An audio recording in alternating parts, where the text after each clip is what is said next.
paper. So my book is called Grandad's Toenails, and it's a whimsical, fantasy, light-hearted, funny book based around my nanny, Grandad and myself when I was little. And a bit of background about them: they live in the country and about 3 hours away, so when I was little I never really got to see much of them, maybe 3 or 4 times a year.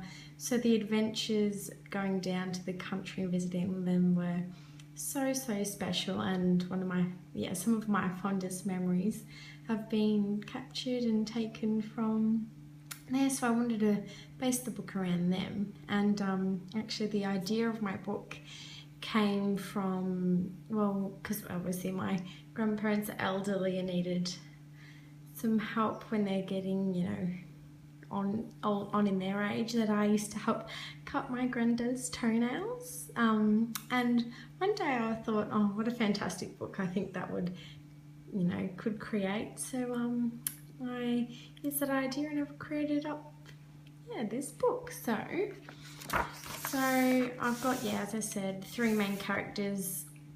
Me as the little girl, my nanny and granddad. So I first started, after I wrote the book, started doing some thumbnails, and I think that's where most of the, you know, time has been taken.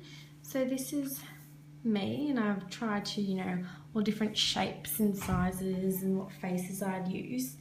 So I should tell you what the book is about. The book is about so me visiting my nanny and granddad in the country, and we help Grandad in the garden and show a bit of insight into their life and what they do in their beautiful veggie patch.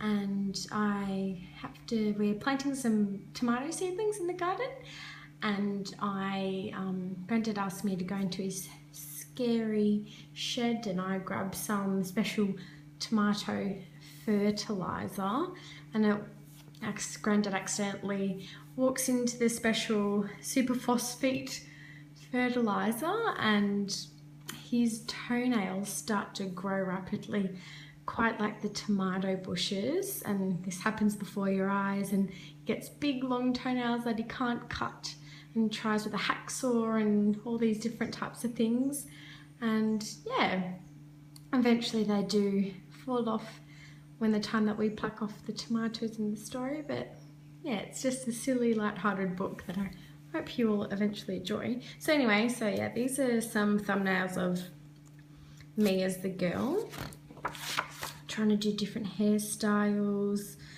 you know, piggy or ponytails, all that type of thing. It was taken so long and so much time, all the drawing. So I first came up with this idea for my final girl because I wanted to keep it as plain and simple and easy as possible. So kind of stick figurey little characters I thought of, and I thought of ideas for my granddad in all different ways, but I wanted to try and make him look, that's what he kind of does look like. So kind of really did like this one with their glasses, so refined that one and thought about what he would wear and looked up images of what grandpas wear and that, and suited what he actually did. You know, wore a little shirt and a knitted jumper that my nanny made him, and trousers. So this is the final image of my granddad that I came up with. Then I was onto my nanny, all different pictures that I try to make up of her. And then she was the most incredible cook, and she was always cooking, so I thought putting her in a little apron would be fantastic. So some refinements of what she was wearing, getting closer. And then this is the final image of what my nanny looks like for the story. Then there's also a dog called Rex in the book, which is made up, but working around I found it really difficult to try and draw the bodies because it was quite complicated, but I like this kind of cute little guy, so he's in the story. And then some chickens and mice and spiders and cobwebs and bunny rabbits, because they're all in the farm in the book. And then I had to think of some settings and landscapes that the book would be about. So kitchen, tool shed, dinner table, Grandad's toenails and all these type of things I have to think of. Then I had a little sketch of a front cover of what the story could be, their house in the background with me and Nanny and Grandad standing there with some chickens and some tomato plants, some toenails that I could refine, and yeah, just some ideas that have been coming together for me. Then the font of the book was the main thing that I had to start thinking about, because as it is a children's book, it needs to be nice and clear for them to read. And I kind of like this, but that was too soft and girly, I thought, for the, you know, wacky little book that I've created. So I really did like this top one, and yeah, I eventually did choose that one. So then I looked back at my little girl and she needed some more refinement, so I added a little collar, and instead of making her little stick figure feet and legs as Nanny and Grandad don't, she needed to be more 2D, so I refined her, and there's my final little girl. And then there's some more pictures, and then working around with colour. I want it to be nice and bright and colourful to, you know, grab the reader's attention, and some colour for the grandparents.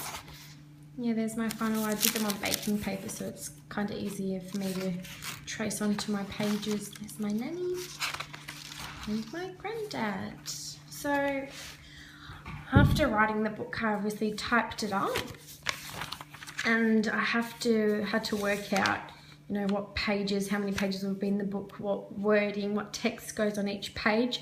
So I had to, you know, divide that all up and work out what little images I wanted to be in the book. So yeah, I managed to do that, which was pretty good. And then I did a printed copy of the text that I liked and chose. And then, so I printed off on rough paper the book, and to see like the sizing of where I could put the images and the text. And I found out after I printed it that this text would be too small, because, you know, it has to be easy to read and nice and big for the children. So I ended up going 1 or 2 sizes bigger than this, which still allowed it to have quite a bit of space, which is good. So after printing off what the book's layout would look like, I then got out a folder and started doing some really quick sketches, because it is very time consuming, of which, you know, what pages with what text will fit. So I did a front cover, my first page, my second page, you know, just an idea of what I will draw to make it a bit easier and faster for me when I am doing my good copy. So yeah, draw little quick images, how I'll place things in the book, because this year I think it is really going to help me. So yeah, done all quick little images. Yeah, so it is, how many pages long is it? 26 pages long. Yeah, so that's definitely going to help me. Then I also, like in that thing at university we had when that author came, I made a little scrapbook to see if I wanted to make it page back to back or not. And I found out I don't think I'll doing that. It was a bit difficult to do, and because I also did it on a rough piece of paper, and the ink goes through onto the page, the backing of it, so I wouldn't be able to, you know, do it and make it nice and clean and neat, so it wouldn't work out properly. So I've finalised that I want to do just like this one here, blank page with the next page blank, and that, yeah, it's going to be the easiest way.